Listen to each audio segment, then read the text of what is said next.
So a good application of the reactions that we've just learned, so formations of enamines and amines, is to the synthesis of nitrogen-containing compounds. So we're going to take a look at that now. I want to just think really quickly about what nitrogen-containing compounds mean exactly. So we're going to have a group of nitrogen-containing compounds that's related to carbonyls, and then one that's related to alcohols. You should see if maybe you can draw what I mean by that. Well, related to carbonyls, those would be amines, and then also we would have enamines, where enamine is going to look like the enolate or the enol form of a carbonyl compound. You know, you might have thought about nitriles. Nitriles actually look more like different carbonyl derivatives than they do to aldehydes or ketones. So I'm going to ignore them for this discussion, at least in this initial analysis. So related to alcohols, you know, we're going to just think about amines basically. So primary amines, secondary amines, tertiary amines.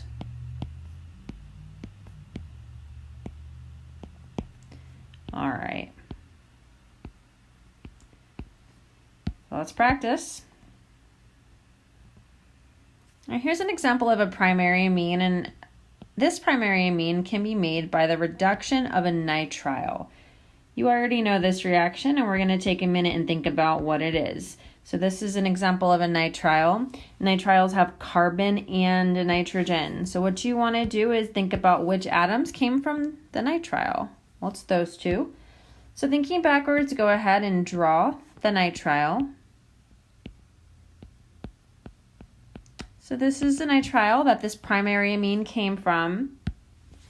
Do you remember how to reduce a nitrile to a primary amine? Hopefully you do. This requires a strong reductant, so lithium aluminum hydride, followed by an aqueous workup.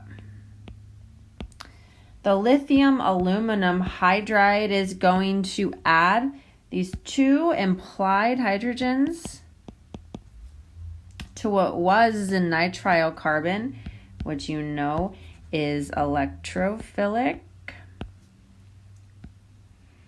And then the workup, those protons, sorry, didn't mean to scribble them. Those protons are those on nitrogen.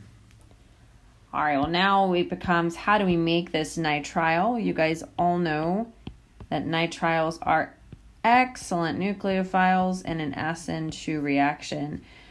So we could start with this secondary alkyl halide, treat it with sodium cyanide, which could then be reduced. All right, easy. Primary amines. Got it. What's next? Okay, well, I want to remind you of something. So you might be thinking, well, why did we go through that nitrile? Why couldn't I do an even better SN2? Why couldn't I take this primary alkyl halide? This is an even better substrate for the SN2. And just treat it with ammonia. Should be fine, right? If we're thinking mechanistically, the ammonia will replace the alkyl halide. That's our SN2, so it's going to do a substitution. That generates this species, but another equivalent of ammonia can go ahead and deprotonate it, and that'll give us our product, right? Well, it will give us the species, but this primary amine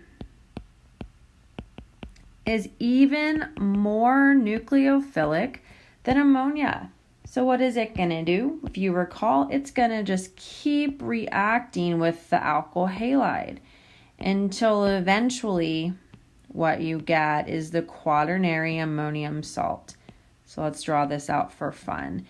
So nitrogen can make 4 bonds, and so it's going to, because every time you alkylate that nitrogen, it becomes more and more nucleophilic. So we get this. Quaternary ammonium salt. Relatively useless to us. So we're not going to be doing SN2s with ammonia. No way. Now, why do I bring that up? Well, I bring that up because not only do we want to make primary amines, let's look at this some more times. The primary amine we can make by this nitrile SN2 reaction and then reduction of the nitrile with lithium aluminum hydride, we get the primary amine. But how are we going to make secondary amines? That becomes harder. We cannot do it by an SN2. So for example, you might propose to make this amine, taking this, we're thinking about making this bond, right? So nitrogen is nucleophilic, carbon is electrophilic. Our electrophilic sources of carbon are alkyl halides, epoxides, and carbonyl compounds. Well, in this case, we'd want the alkyl halide, and we want a 1, 2, 3, 4 carbon alkyl halide. As tempting as it is to think about making this by SN2, you know that we will not stop at the tertiary amine. It's actually going to stop at the quaternary ammonium salt.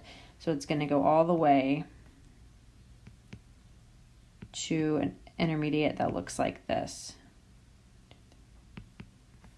Okay, so that's undesired. So we need a better way. We need a better way to make secondary and tertiary amines. Well, this is why we're having this discussion right now. There is a better way, and it's called reductive amination. So in reductive amination, you're going to have a ketone or an aldehyde. You're going to treat it with some amine. Typically, this is going to be primary or secondary, but you can also do this with ammonia, as it turns out. So let's just write that, or you could even use ammonia. But in this case, we're using a primary amine, and so what we're going to get out of this, so primary amine gives me a secondary amine product, because we're making one new bond between nitrogen and carbon. So we're going to make that bond right there. Let's just number my carbons. So carbon 1, 2, 3. Oh, okay, so the carbonyl carbon is going to be making this new bond to nitrogen. Now that should not be all that surprising to you, because if you take a quick look, ketone, primary amine, pH 5, these are the conditions for imine formation. Okay, and if you predict what the product would be of this imine formation, you basically replace the carbonyl with the nitrogen, with the amine, right? So here's carbons A and B of ethylamine. But if you look at our product, that's not what we have. We don't have an imine. We have an amine with an A, and that's because there's a hydrogen here. So we've had a reduction. We've gone from 2 bonds to oxygen to 1 bond to nitrogen, not the 2 that we predicted. Well, if you're looking at the slide and thinking a little bit, you can see why this reduction happened. So we have this species here. I'm going to redraw it up here. So sodium cyanoborohydride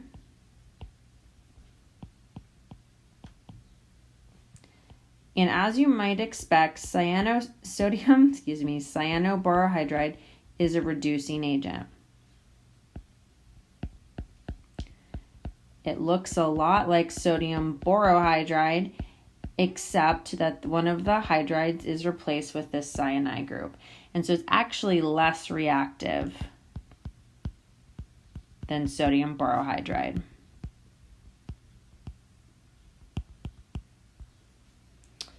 So less reactive than sodium borohydride. We're going to keep that in mind.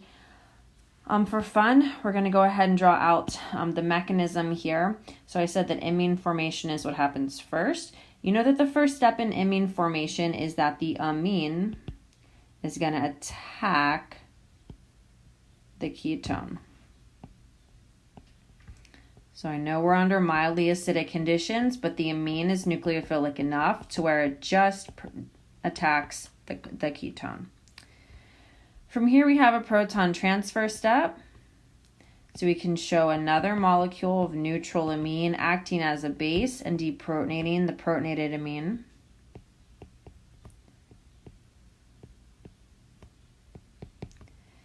This neutral compound now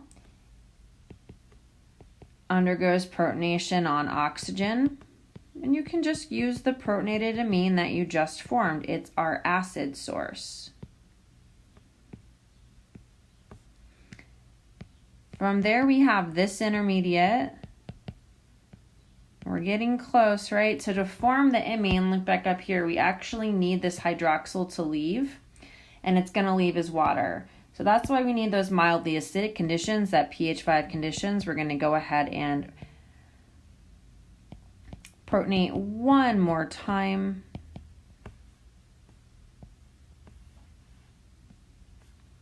Finally, we have water. We have our good leaving group.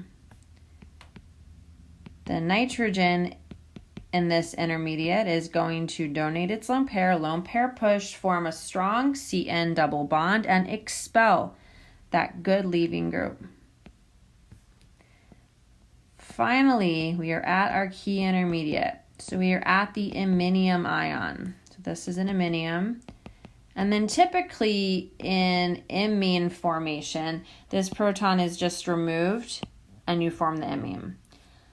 But this is not a typical imine formation because we have the presence of that sodium cyanoborohydride. And I mentioned that sodium cyanoborohydride, it's less reactive than sodium borohydride. In fact, the only speed thing that it reduces is iminium ions. That's it. So now from the iminium ion, you have the hydride, so the electrons in the BH bond being donated to the pi star CN, and that gets us directly to this amine. So those electrons in that sigma BH bond, they're donated to pi star CN, and we make that carbon hydrogen bond. So this hydrogen is this hydrogen. So we have our reduction step. And this is an incredibly powerful reaction. It's used in synthetic chemistry all the time. We can make this secondary amine. So you can pause and digest, but we're gonna move on now and using that information, propose a synthesis of this tertiary amine. And I'm just gonna give you maybe one hint before you should try it yourself. Remember what reductive amination entails. It entails an aldehyde and a ketone plus an amine, and then also sodium cyanoborohydride, NaBH3CN, to make the tertiary amine.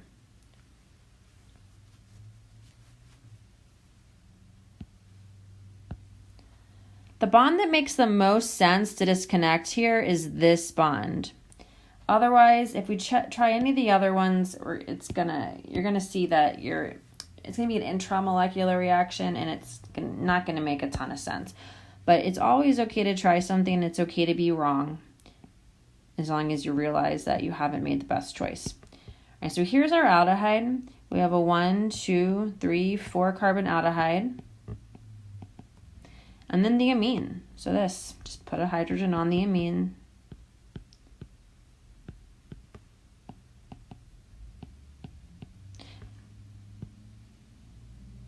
Okay, that's that. You just take them and you mix them together in the presence of sodium cyanoborohydride, NaBH3CN.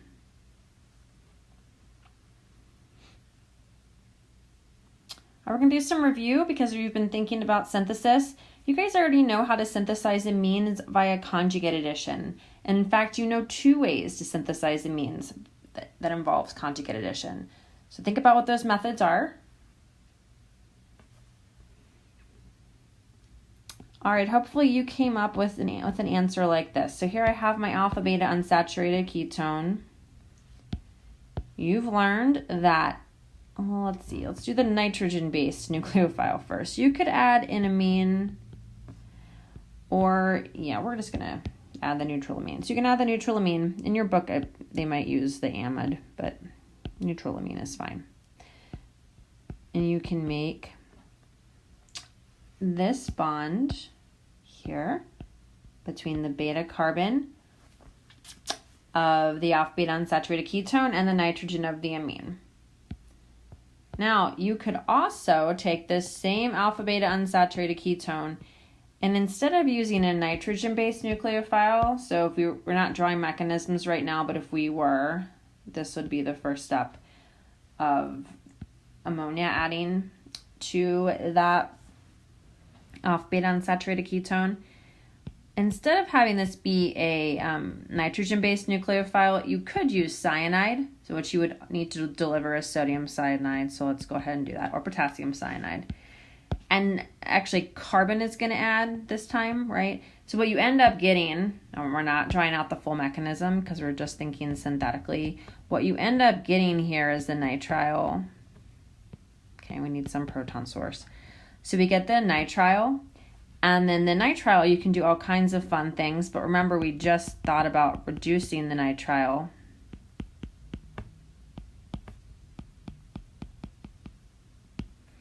All right, what do you think happens if I reduce that nitrile right now? You're right, we actually get the alcohol. We'll go with it for now. So maybe we get the alcohol here if we just treated this whole thing with lithium aluminum hydride. What I want to point out, though, is that using ammonia versus using cyanide, it gives you different spacing between the oxygen and the nitrogen. So that's how you would know, when to use them. But in both cases, you end up getting an amine. And, if you go back to the conjugate addition example, you could use a primary amine here as a nucleophile. And you could get, a secondary amine so you form this new bond. Okay, so it doesn't have to just be ammonia. You could also just use other amines. Right. But you still, what I was saying about the relationship between the carbonyl and the nitrogen, that's the same. So you have that 1-4 relationship. All right, I have a question for you. What if you wanted to reduce that amine, but you still wanted to keep the ketone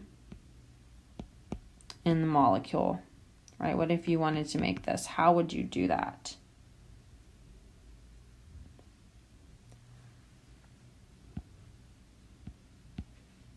Okay, well, you need to protect the ketone.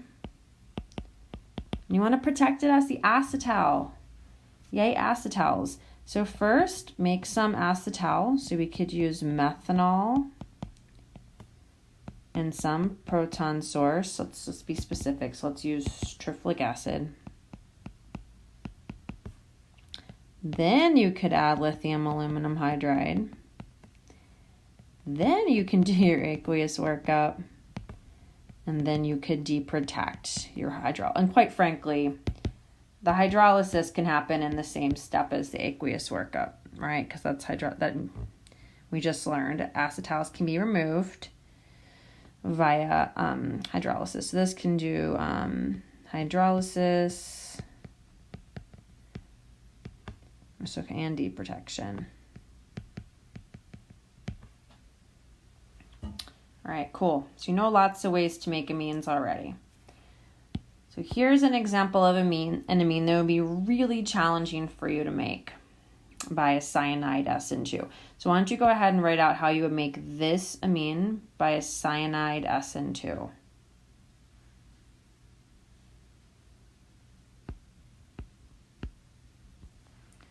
right, if you're going to use cyanide, that means here's the carbon from cyanide, here's the nitrogen, right? Of course. Let's write that out. Here's your nitrile, and then you would reduce it with lithium aluminum hydride followed by an aqueous workup. Okay, and then this bond, that would have been made by the SN2.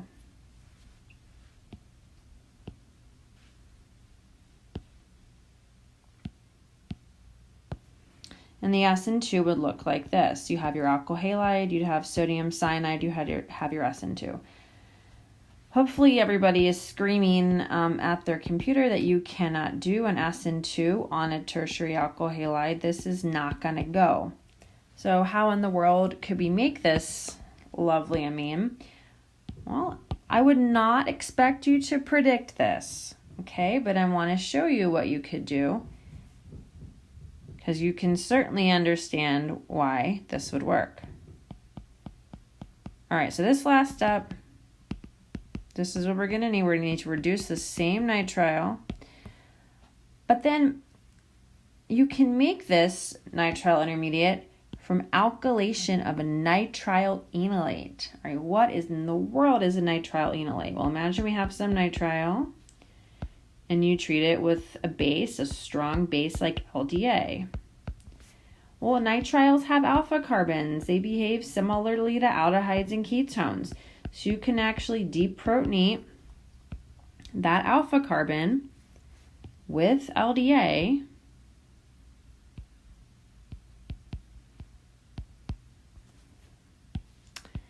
and generate a nitrile enolate. All right, let's go ahead and show that because I think it's probably confusing. So here's LDA. Going to deprotonate the alpha carbon. Those electrons are going to make a double bond between these two carbons and push these on nitrogen.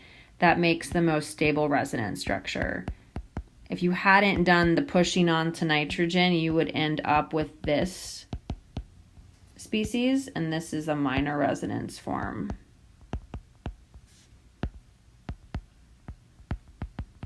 Okay, but these species represent the nitrile enolate. Nitrile enolate's just going to be like any other enolate. It's a nucleophile, and it's going to react with electrophiles. So you can imagine that you made that bond.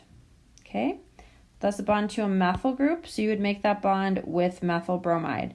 So you could take this nitrile, all right, treat it with LDA, and you always use LDA at minus 78 degrees Celsius, really super cold because LDA is very reactive.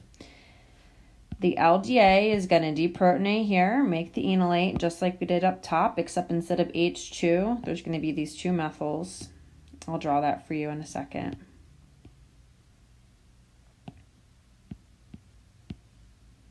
Okay, so it's going to make this enolate. If you want, I'll draw the minor resonance form just to make life easier for us.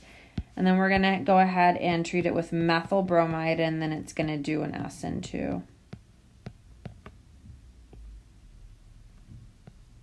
Okay, and you get this intermediate, which you can then reduce. All right, so don't panic. I'm not going to make you propose these enolates, nitrile enolates, but you can certainly understand that they can be formed and how they react.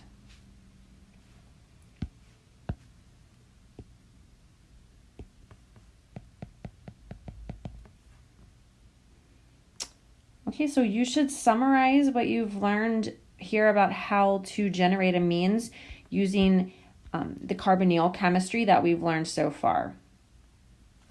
And here's some space for you to do that. And I want you to recall what I mentioned at the beginning of the lesson, which was that some of these nitrogen-containing compounds are related to alcohols. Those are our amines, and then we have our ones that are related to carbonyl compounds like amines and enamines. So the amines and enamines, they come directly from the carbonyl compound. There's no reduction happening. But in each of these cases where we have the amines, right, we do have reduction happening. Either we're reducing in nitrile with lithium aluminum hydride, or we are reducing an aminium ion in situ with reductive amination. So I know it's a lot, but keep those ideas in mind as you review these concepts and just reconnect it to what we were discussing at the beginning about how these compounds are all related.